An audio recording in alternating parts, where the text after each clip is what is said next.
That day I dropped him off, I did not realize that it was going to change the trajectory of the rest of my life. I think the biggest change comes from people who've personally experienced something. And it has changed the direction of their lives. It was something I hadn't felt passion for ever. And all of a sudden, my whole value system shifted to justice and advocacy when that had never been part of my value spectrum before. For me, stories are where it starts because it's the story that builds that momentum and that builds that energy for you. You probably have 30 things in your lived experience that you have an opportunity to change. It's just whether or not you see yourself as being somebody who can champion that change. We're wired for connection, but most of us are faking it to fit in. I'm Tanya Kubo, and this is Find Your Freaks, the podcast that flips the script and spotlights the quirks you thought you had to keep quiet. Subscribe now and head to findyourfreaks.com for show notes and extras. Because around here, what makes you weird makes you wonderful. Normal was never the point. we love to talk about community, how to build it, grow it, and sustain it. But today we are talking about what happens when you take your lived experience, draw a line in the sand, and say, not on my watch. So today I have Nikki James Zellner, and she is professionally a brand advisor, a creative strategist. And the reason she's here today, the story I want you to hear about, is that she is a fierce advocate for purpose-driven change.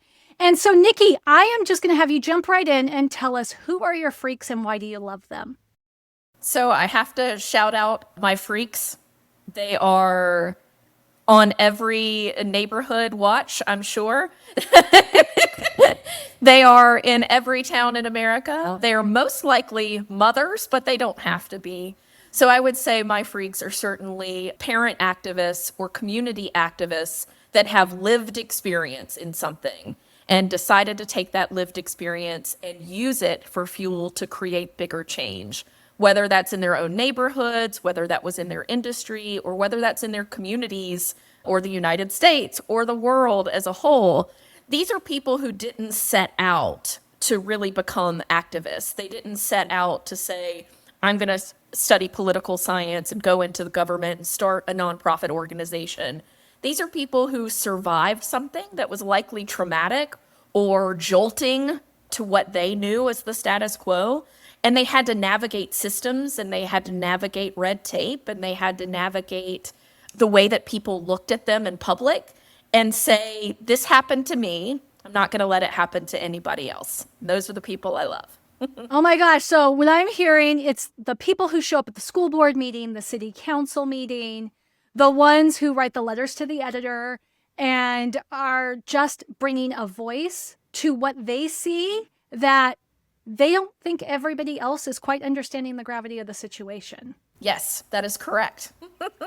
So let's talk about how you got here, because, I just read off your list of professional accomplishments, and movement maker, change agent wasn't necessarily in there. So how did you land to be the voice for advocates, particularly citizen advocates at this point? So for me, it was a quiet day in 2020. It was just before the pandemic closed the United States down. So this was February of 2020. And my two children were 4 and 3 at the time, and they went to daycare because I was a working parent. My husband was active duty military, and we were one of the millions of people in the United States who had to put their kids in childcare in order to have a dual income household. Mm-hmm.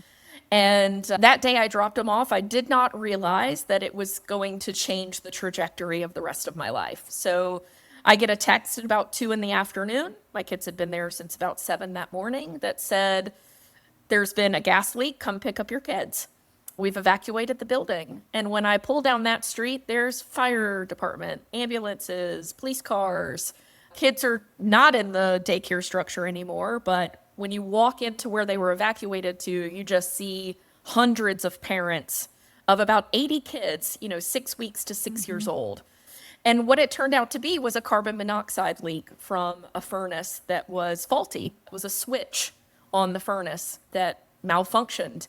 And because the daycare did not have carbon monoxide detection, because they weren't required to by Virginia law, no one knew that the kids and the staff were being poisoned for over 6 hours until kids started passing out and people started calling 911.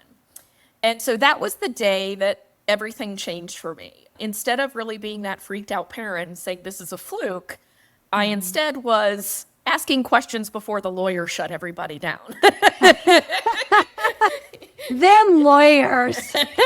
I wanted to ask those young care providers, what was your experience? What was going on? And see if I could get a common denominator of experiences. What time did this actually start? What time were the officials called? What steps did you take to communicate with your staff and let them know that you think that there might be a problem? What symptoms were the kid experiencing? And so when you have young care providers caring for also young children, it's very compartmentalized. It's not like they were in a big space where they all could see everything going on. It was individuals looking after 10 to 20 kids, maybe two individuals per room, who were also being impaired by toxic gas.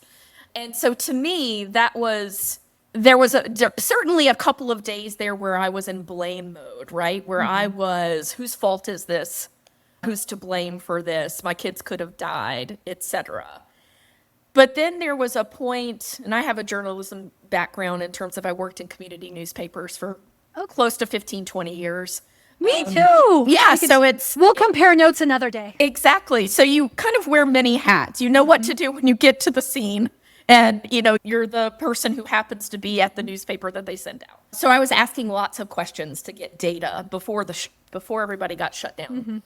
And what I learned is that there was no detection. And so for me, that was the weird part. Like, what do you mean there was no detection? Like, I have to double wrap my breast milk. I have to fingerprint 3 times to get in the door. What do you mean there was no carbon monoxide detection? And I found out that it was a loophole in the Virginia State Building Code that was the reason that this daycare was allowed to exist without carbon monoxide detection while having a gas appliance that could produce it. And so I thought to myself, like, that doesn't feel right. That doesn't seem right. This seems like a safety issue. And so I called the governor as if he had nothing else to do during the pandemic. Because we journalists are not afraid to pick up a phone. No, I will. That pick is up one the phone. thing you can say. I don't start with like the local team. I mean, I just go up to the guy who's in charge of everything. And they said, well, in order to change the building code for the state, you have to change the law for the state because the building code is based off of Virginia law. And so me, who avoided politics in school, have avoided politics for the majority of my life. I'm a peacekeeper. I like to be a peacekeeper. I was a little bit mortified. However, every single time I remember, I would look back at pictures or I would see a story, I would get more and more fired up. And I was like, no one is changing this. This has probably been happening for 20 years and nobody has taken the steps to change this. I know how to brand. I know how to pick up the phone. I know how to pitch media. I'm going to take this on. What I didn't realize is that it wasn't just a Virginia problem. It was a United States problem. It was an international problem. And I just happened to become the poster child of a mom who had a happy ending in the sense that my kids are okay now. They are 9 and 8. They still go to public school. I still fight for carbon monoxide protection. I still send in their school supplies a carbon monoxide alarm for every classroom that they're in. I do that. That's part of my school supply list because I don't trust the school to have their back. So I became that person who started paying more attention in the space, started understanding how budgets get spent and how people make decisions when it comes to school safety. And so I really found my people during that. I found the people that wanted to complain about everything. And I found the people that said, this is a problem, how do we solve it? And I really saw myself in the second camp. Oh my gosh. So there's so much there because as, I'm a working mom as well. My youngest went to actually both of my girls went to exactly the same type of daycare that you described, daycare and preschool. I worked at a university, so they went to a university preschool. And, Granted, in their preschool, kind of, we shut down the preschool for everything, right? That's Right. just kind of one of our things. But we were, I was a public information officer, so I remember controlling the flow of information. I know exactly what you mean when you talk about, like, you can have a lot of conversations until the lawyers come in. Yep. And then everything gets shut down. But one thing that I just want to ask about, because I don't know if this is a nationwide thing, I know that very much this surrounds my peer group in California, is there is this fear, and it might be because I'm married to a school teacher as well, of being that mom, right? Like, nobody wants to be that mom. We don't want to be the mom that when the principal sees us coming, they want to duck and hide. We don't want to be the one that the office talks about long after we leave.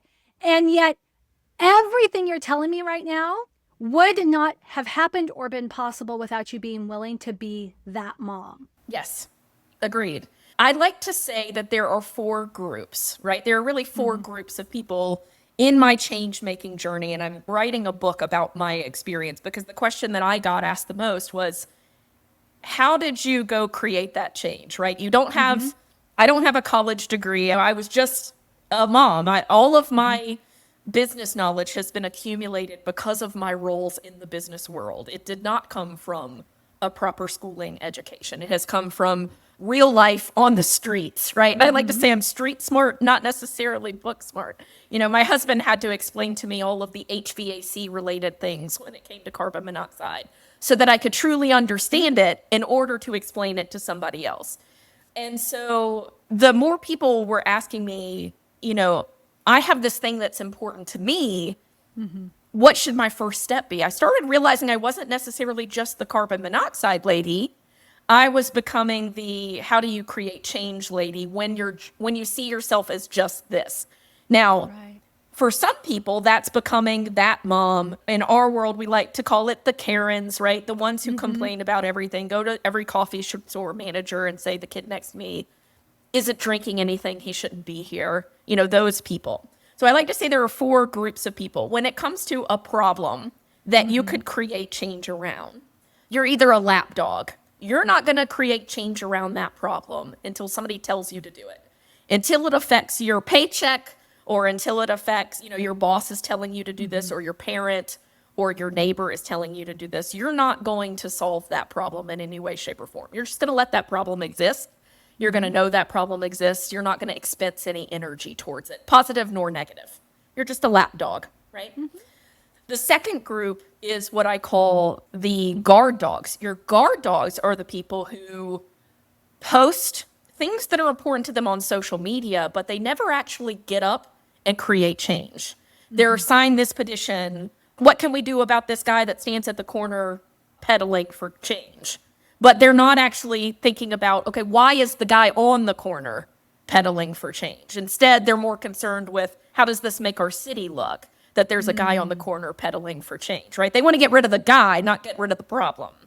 All bark, no bite? All bark, no bite, right? Okay. They are people who will talk about the problem day and night. You feel like the problem's very important to them, but when you ask them what they're actually doing about it, it's nada. Big old goose egg. They're not actually doing anything that requires more than a click of a button, right? Yeah. The third group is your attack dogs. This is what we know as the Karen. This is the person who doesn't play well in the sandbox. This is the person who films the bird watchers and starts yelling at them. They have no clue about empathy. Everything is, this is happening to me, and I will fight people because it's happening to me. It has nothing to do with their community. It has nothing to do with the well-being of anybody else involved. It has everything to do with they're mad about something. They want other people to know that they're mad about it, right? And they don't always go about things the way in which would be most receptive to creating change. So you got to think about those people. Their heart might very well be in the right place.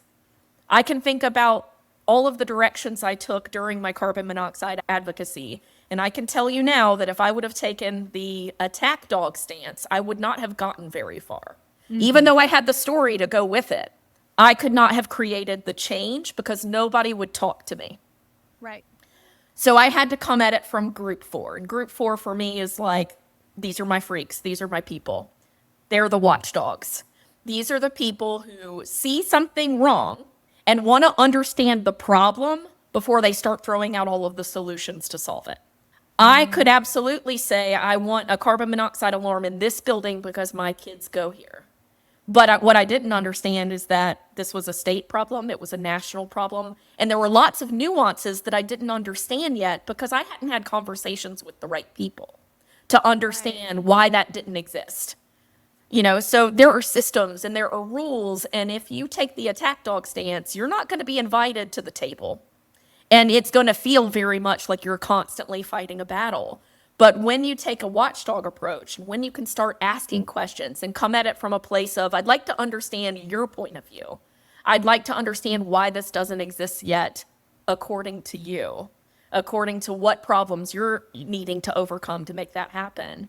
That's really where change can happen. And so I would say, yes, we want you to have the fire of that mom, because that's going to take time. It's going to take energy. It's going to take persistence and perseverance and grit. But I don't want you to have the attitude and the walls of that mom. You're going to have to play in the sandbox. And you have to do that through open communication. Wow. I love this. So it's lapdog, guard dog, attack dog, watchdog. Correct. Okay. Making sure that I have that accurately summarized. Because a lot of what you say, so it reminds me of another guest we had on the show, Rachel Allen, who ended up, she is quite, I would say, notorious, she might not say that, in the federal prison system as a result of her husband becoming incarcerated. Okay. So similar to what you described, right? Just living life, how she lived life. And then one day her husband is incarcerated. And there is the fact that she's isolated from most of her community as a result. But then, she had no reason to know anything about the prison system until that point. And so then, as being somebody who was there to visit a loved one in the prisons, recognized a whole bunch of stuff going on. And like you mentioned, sought to figure out why, then had to educate herself on what the law says. Right. And then, fast forward a few months even, and ends up having to testify in Congress in order to affect change. Because like you said, in her case, there was an aspect of changing law, but it was really about changing practice to follow policy and policy to follow law. Right. But loopholes in the law allow practices that aren't quite in alignment. Right. And so one big difference between what you described and what she described. In her situation, she found herself surrounded by people who society would not pay any attention to.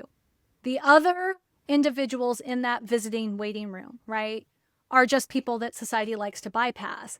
And she, as a copywriter, was like, okay, well, I can tell a good story. Yep. So all I have to do, let me get to know these people, right? And I will tell their story for them. Whereas you have lived this experience and then said, I would just argue, I'm going to put words in your mouth and say, you don't have time nor energy to tell other people's stories for them. So you have empowered people to tell their own story and to affect change that way. Right. Was that intentional, or was that just put one foot in front of the other and here we are? So one of the interesting things, when you go to change a law, typically people will only listen to you if you're a constituent of their state or their district, right? So when it comes to law changing, and not everybody who wants to go wants to get involved in the law process, right? Mm-hmm. Another difference I would say between my story and hers is that I have the feel-good end of the spectrum, right? It's kids, it's babies who can't take care of themselves, where her experience is probably more like, well, they made these choices, and so it's, this is what they get for making those choices. Now, I don't believe that, obviously. I don't think that these people should be bypassed, but there is a stereotype and a lens being used there. I certainly think I was able to go farther because I was helping kids who couldn't help themselves. Right. And I was speaking for children. I was speaking for children's safety. And school safety is always a hot topic. My school safety isn't relative to mental health or relative to intruders or shootings, but it is absolutely still in the school safety bubble. So I would say when it came to asking others to kind of take the steps forward, one of the things I initially wanted to do was, okay, who are the people that have been impacted by this in other towns, and reach out to those parents. It was very difficult to do because a lot of those parents were involved in legal disputes with their school systems. They can't talk about it. I chose not to sue so that I could go out and speak publicly and create change. Can you just explain that a little bit? Because I think because I've worked in a school system, right? Yes. In PR, Yes. I totally understand the impact of the choice you made, because it's a big choice. It's a big choice. It is not as light as it just sounded, as you pleasantly summed it No, up. I probably forewent millions of dollars to my own personal family that I probably would have used towards paying off debt, and certainly probably still taking the steps to set up CO safe schools and make that difference. But when you are involved in a legal dispute, you are not allowed to give public commentary, to go on the news and talk about your situation. And these disputes can take years. It's not something that goes away in 2 months unless you settle. And oftentimes during settlements, you're asked for non-disclosure. You're not allowed to discuss the terms of the settlement and what happened. And knowing that, I just happened to have friends that were involved in lawsuits previously for medical reasons, and they weren't allowed to tell their stories. My whole business is built around your story and your voice. And so for me, it was a natural progression of the story is important to tell. The story is the most important thing to tell. I have to talk about this loophole. And I have the skill sets to do it in a way that can get more traction than, say, a normal person who's never had media training or know how pitching works or knows people at the local newspaper to kind of pick up the story, right? But what I will say is there came a point where it didn't just become about carbon monoxide for me. It became about helping other people understand that these kinds of things happen to us all the time, but do we have blinders on as to that was my knock to make a change? We're so busy going about our lives, and we're so busy about doing the grocery store run and dropping our kids off at practice that we don't hear those little whispers that says, this is a change that could be made because of your lived experience. That ball going off the ball field and hitting a kid in the head, and that kid having a stroke or having brain injury because there's no netting on the ball field is a change you could have gotten involved in, but didn't. Now, granted, they might be the parent of the child with the brain injury, and they might have a whole new amount of things on their plate that they didn't expect to have to deal with. But there's something to be said for, I think the biggest change comes from people who've personally experienced something, and it has changed the direction of their lives. So whether it's getting to the point in your life where you're caring for your elderly parents and helping them navigate Medicaid or Medicare, it could be that you work in a local hospital and you're constantly answering the question, where is the lab? Because there's not signage where it needs to be. And the majority of people that walk through that hospital are elderly or limited mobility. You're making them walk all over God's green earth when you could just put a sign right at the beginning where they're walking in the door. So it doesn't have to be this big landscape of change. It can literally be, I want to start small in the place where it happened for me. And then when you get those wins, you start to realize I could ripple out. I could ripple out to the city. I could ripple out to the system. I could ripple out to the world, like whatever that is for you, wherever that time and energy lives. And what I found as a watchdog is that I had the skills to keep going. I may not have had the time, but I made the time. And the energy really fired me up. It was something I hadn't felt passion for ever. And all of a sudden, my whole value system shifted to justice and advocacy when that had never been part of my value spectrum before. I had encouraged others to do it, but I had never physically activated that within myself. And then when I did, I realized how empowering that was to feel like you could control something, felt like you could be involved and help other people. And that was a really great feeling that I don't think we experience outside of a volunteer hour or two. It's something we're not necessarily involved in. It's just part of our resume. Like my work puts deployment packages together for troops. Well, you don't necessarily have a troop member who's involved in it. It's just something your work does. So you get to say it's part of your volunteerism. But what if you took those hours and actually put it towards something you had lived experience with? And how much more of a difference could you make? Yeah. So you reference lived experience quite a bit. And before we started recording, you said something that I thought was really powerful, which is that if you've lived it, you're qualified to lead it. Yes. And having come from higher ed, right? Like I know that there is a lot of pressure around, but what's your degree in? What's your education? What's your skills? What's your training? And you reference that you don't have I don't have all that. these letters after your name. No. So I'm curious, what did you have to unlearn in order to embrace that belief that if you've lived it, you're qualified to lead it? I think the biggest thing for me to unlearn was that there is room in the system if you actually are willing to get involved in the system. The big thing for me, I think that I had the misunderstanding about is that people didn't want my involvement in the system because they wanted to keep things status quo. In reality, they didn't want uneducated, and by uneducated, I mean people that weren't familiar with the problem or people that couldn't contribute to the dialogue of the problem, meaning you're a recipient of their services or you've experienced something firsthand. They didn't want Monday morning quarterbacks, people who were coming in and talking about something that needed to be changed, who didn't have any relationship with the system as a whole, right? So for me, Yeah. what I had to unlearn was I have a relationship with this. I absolutely deserve a seat at the table. My experience is one that they might not know about.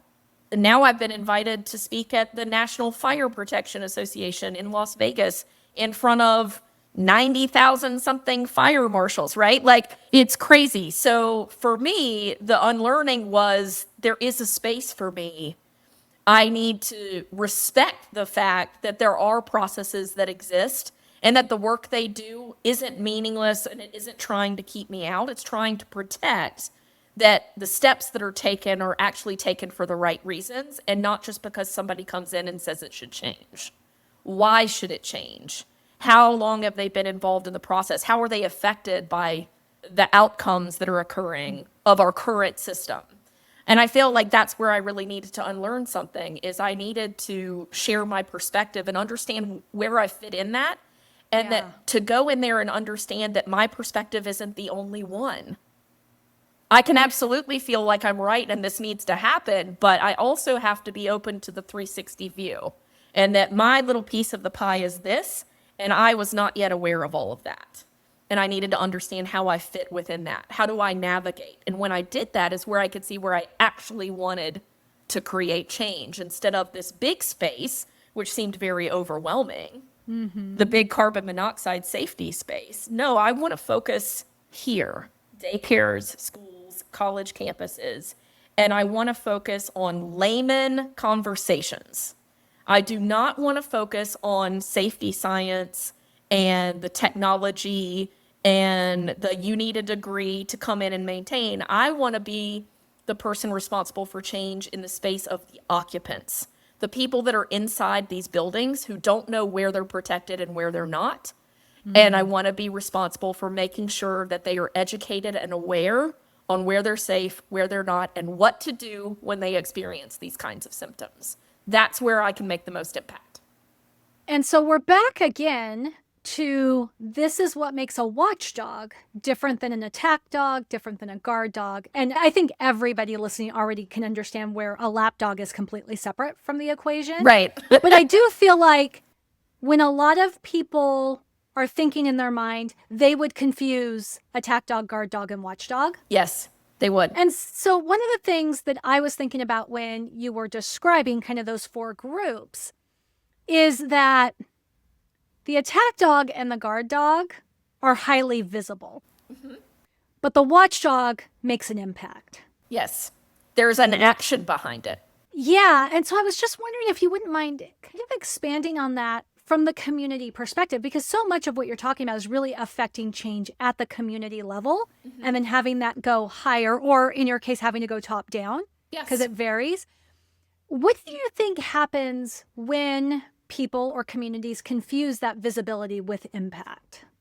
I feel like, and this is also an introverted, extroverted thing, right? Yeah. Like if you're the person that goes and listens to all of the public meetings, but you never get up and talk. You're gathering all of the data and you're using that to be an informed citizen and make decisions as a voter. And so where you want to make the impact is in the ballot box for you, right? And in the educated, I'm informed, I understand what's going on in my community so that I can better decide where I want to spend my volunteer hours and what's going on where and how it's going to affect my property taxes, right? What I will say to the four groups is that all of us are all four. There are certain times where we behave like one or the other, or sometimes we're blending the two. And so what I want people to recognize is, when am I behaving like a lapdog when I should be behaving like a watchdog? When am I behaving like an attack dog? What are the things that turn me into an attack dog? Where I can actually say, how can I think about this and reframe this in a different way so I can go about it the watchdog way versus the attack dog way?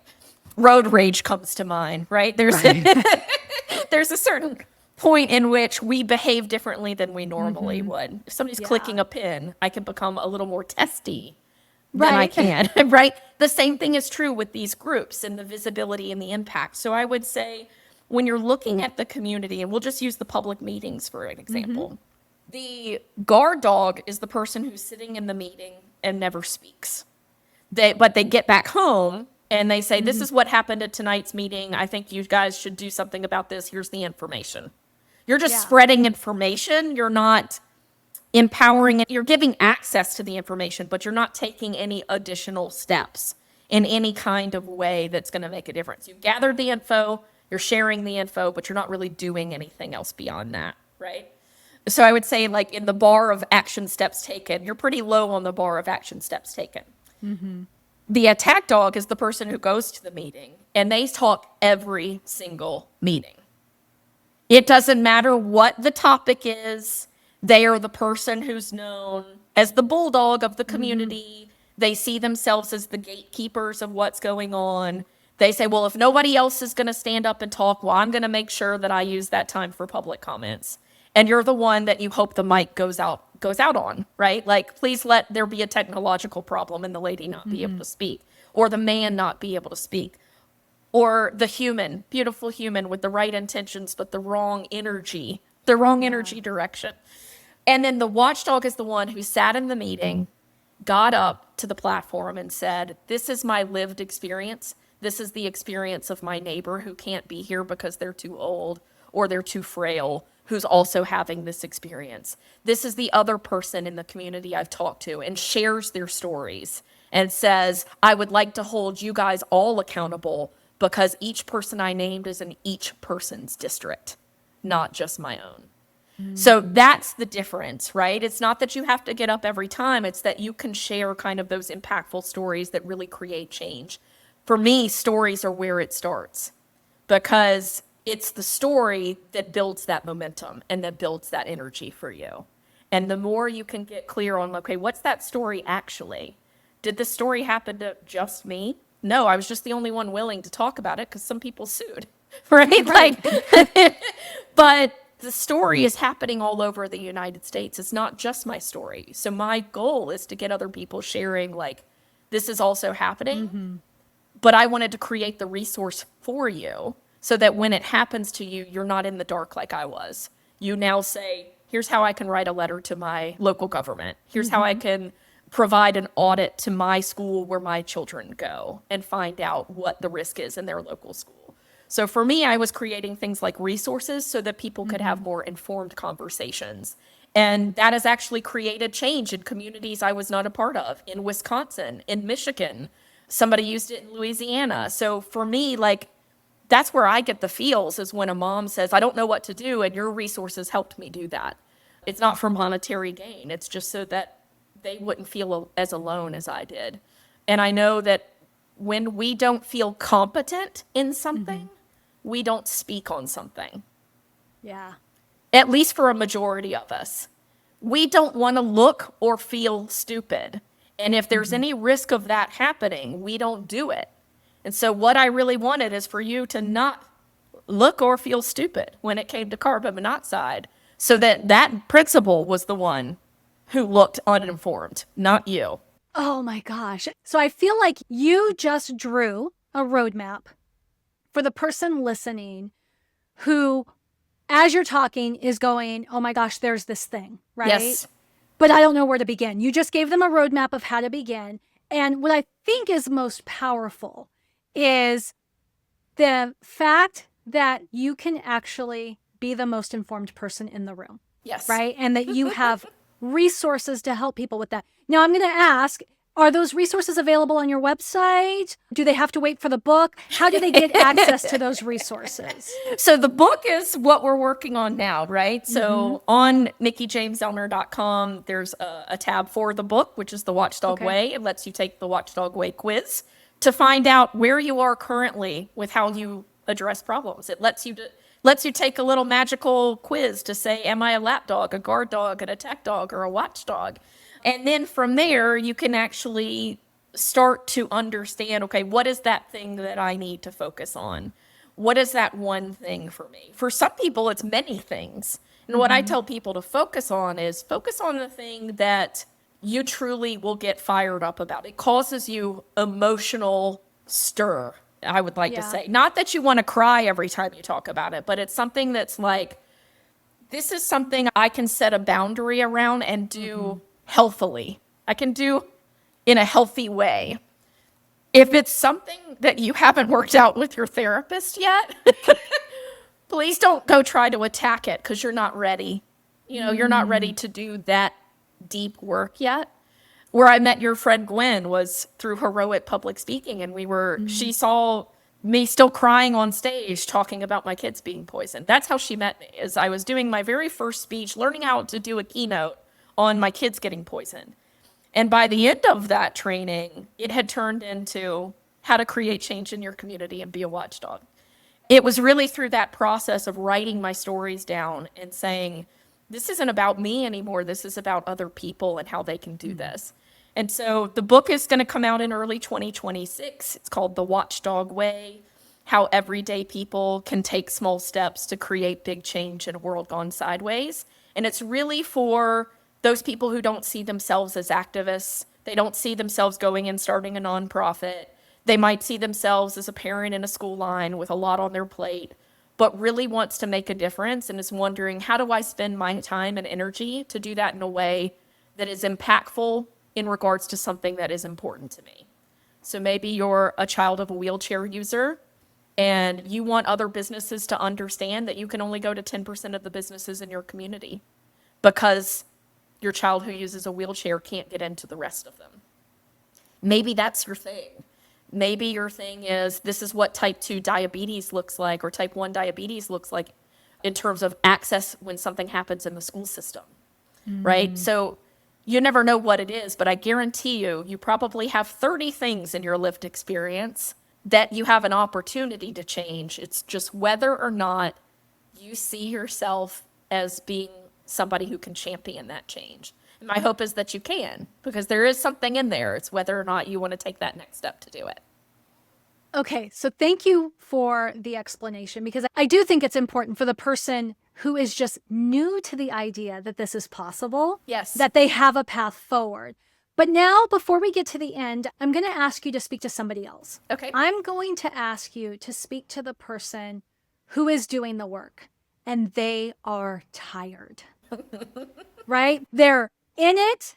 They are doing the best they can, but the stamina is waning because, as you know, as I know, some laws, the wheels move so slowly and Yes. the wins are so slight and incremental. Yes. What would you say to that person who is doing the work but still feels like nothing is shifting? So for me, it was about reframing, right? So this incident for me happened right before COVID. And so during COVID, it felt like nothing was happening. And that was when it had just happened to me. So that was when I was most interested to talk about it. Nobody was willing to listen because... Right, because nobody's going to school, so it's not a problem. Nobody's going to school.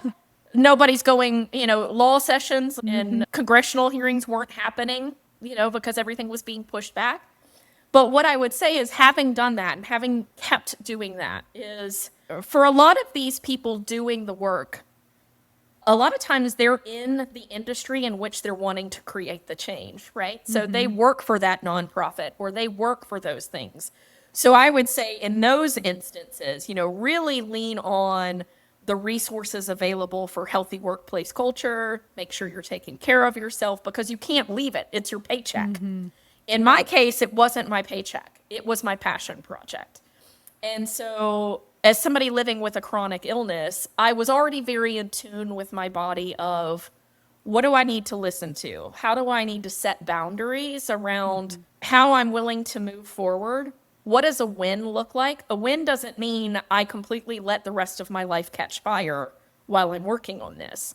A win for me is I'm moving on with the remainder of my life as normal, and I'm making time, this little window of time, to make incremental progress in this work that I'm passionate about. For me, the way that I could do that is these are the resources that can live. I can spend a little bit of time sprinting and creating these resources that can live without me. As soon as that resource is done and alive on a website, I can move off of that and let Google take over, right? I can put a little bit of money. If somebody says, hey, I want to donate to your cause, what's the best way for me to do that? Cool, a monetary donation would be great. Please know that I'm not a 501c3, so this isn't a tax write-off for you. But I can use this directly towards ad spend to put this in neighborhoods where carbon monoxide has been a problem and make sure that these parents and families have access to resources. And it was directing them to the website. Or I can buy carbon monoxide alarms for daycares. So one of the things that I started doing is saying, okay, I now live in Alabama. I originally lived in Virginia. Even though Alabama is considered a good CO state in terms of they have a lot of regulations and laws around carbon monoxide, not necessarily around public education. So what I want to do in the state of Alabama, it's not about changing the law here. It's about making sure that the people who are on the front line really do understand the signs and symptoms that can happen in their environments. And so I have a nice long list of all the daycares. I'm starting with the daycares because they're the highest risk. So I have a nice long list of all the daycares. And then one by one, I could visit one daycare a week. And by the end of the year, I've seen 52 daycares and have had 52 conversations with frontline workers and put something in their break room and given them the resources to say, this is what you need to know, and help them audit their business while I'm there. This is no charge. This is something that I do. But I had to start understanding the difference between taking credit and creating change. I am not the person who takes credit for the changes happening in the CO safety space. I'm a part of that wheel. I happen to use my story in a much more public way than some other people can. But what I wanted to do is create the impact. And so as people go on this journey, doing the work, facing the burnout, take care of yourself, because if you don't take care of yourself, you can't create the change. So think about these setting healthier boundaries, whether that's, I will do this one thing a week. And outside of that one thing, I don't do it. If you need different themes or different seasons, kind of schedule that out and say, this is the season I'll focus on this. Next season, I'll focus on that, right? So think about it like you would a business, really. Or me and you are business owners, so we understand this, right? Like I think about it like, what am I doing in quarter one? What am I doing in quarter two? And I like to think about those small wins that lead to big change. So everybody's expecting that big win. That's not the way it works. I happen to have a law change in year one. That's a miracle. That's a fluke. It just happened to be. We were talking about kids' safety in schools all year long, right? The timing was right for me. But what I will tell most people is it's going to be about those little wins. And so I like to take it, if the big goal is out here, I work backwards from that big goal and say, how do I need to start to establish those mile markers in that big marathon race? What is mile one's marker? What is mile two's marker? And so mile one might be understanding what I'm trying to create change around. What are the rebuttals? When somebody says, these are the 10 most frequently asked questions, or the rebuttals that I get, what are my responses to those? Because you're going to run into that. And if you fumble that ball, you're going to look like somebody who is not the most informed person in the room. And I want them to be. On their subject, I want them to be the most informed. Do all the informational interviews. Find all of the data from credible sources. Really spend that first 3 months understanding and learning about the problem so that you can go out and make a bigger change at a later time. It's not about making that big change immediately. Okay, so that is excellent news, because that's the thing, right? Is it's focused on, in the business world, we talk about focus your goals on your output versus your outcome, because you Yes. can't control the outcome, Right. but you can control what you do, Yes. right? And if you do the action, whatever the action is, like you're mentioning, going to a preschool every single week or daycare every single week, as long as you do that, you can trust that at the end of the year, some outcome has happened. Yes. Even though you can't control that, all you can control is which daycare you're going to each week. Yeah. And that's an hour a week out of my time instead of I'm going to go try and see every daycare on this list in 3 weeks and creating this giant overwhelming feeling. Instead, it's little by little. And each time you do it, you learn more and more about this is where I'm seeing more problems regarding this thing that I'm focused on. Yes, I love this. So before we let you go, we've got a little quick round that we call Freak Flags Fly. And I'm eventually going to be able to say that without stuttering. Today is not that day, though. So it's 5 fast questions, no wrong answers, just whatever comes to mind. Are you prepared? Sure. Let's do this. All right. So finish this sentence. You're my kind of freak if. You're my kind of freak if you nerd out on things that you care about instead of things that you don't. Okay, I like that. So what's something you love that your friends simply don't get? Serial killer documentaries. Oh my gosh. We recently had an interview with somebody who writes crime fiction. She writes all about serial killers. I love it. So you guys could be besties. It's how I detox. I get stress relief by watching serial killer documentaries. And I just happen to know, because late at night I scroll social, you're in good company. There are a lot of women who that is how they decompress. Okay. So what community would you infiltrate just to understand it better? MAGA? I live in Alabama. I am surrounded by very specific thoughts and feelings towards the world.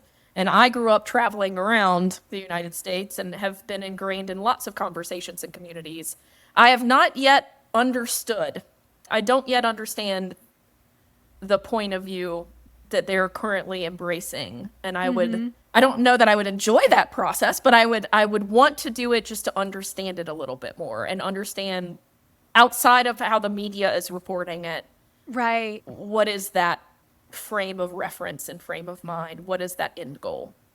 That is spoken like a true journalist, right? It's like I don't want the information filtered. I Yes. want to go straight to the source. Yes. I want to ask the questions. I want to hear it with my own ears and apply my own filter, my own lens. Yes.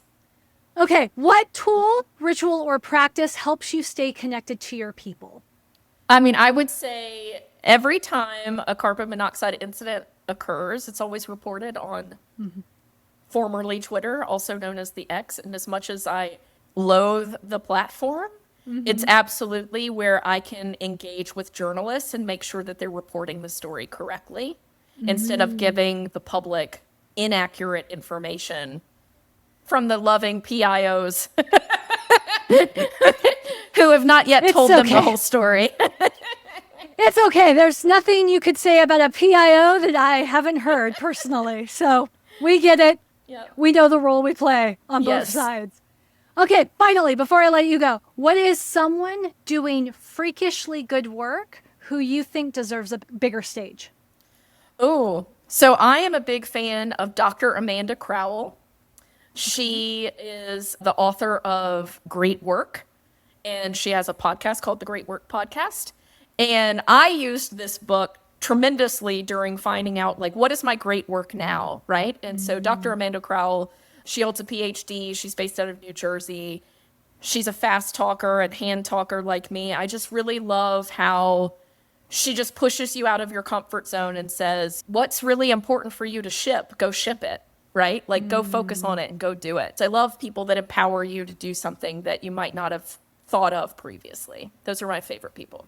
Yeah, catalysts are such an important aspect of our society. So, Nikki, oh my gosh, it has been a joy to connect with you. I just want to say thank you. Thank you for your courage. your perspective, but also for lending your voice to the show so that more people can hear not just about the impact you've made, but really about the impact that they can make in their own communities. And for everyone listening, I just want to say, if you've ever been told you're not qualified, not credible, or not enough, please hear Nikki and hear this episode and let it put on your sticky note that if you've lived it, you're ready, because your freak flag just might be somebody else's lifeline. Yep. Thank you again. That's it for this episode of Find Your Freaks. To help more weirdos find their way here, subscribe, rate, and leave a review. And if you're craving connection, join the Freak Show at findyourfreaks.com. What makes you weird makes you wonderful. Normal was never the point.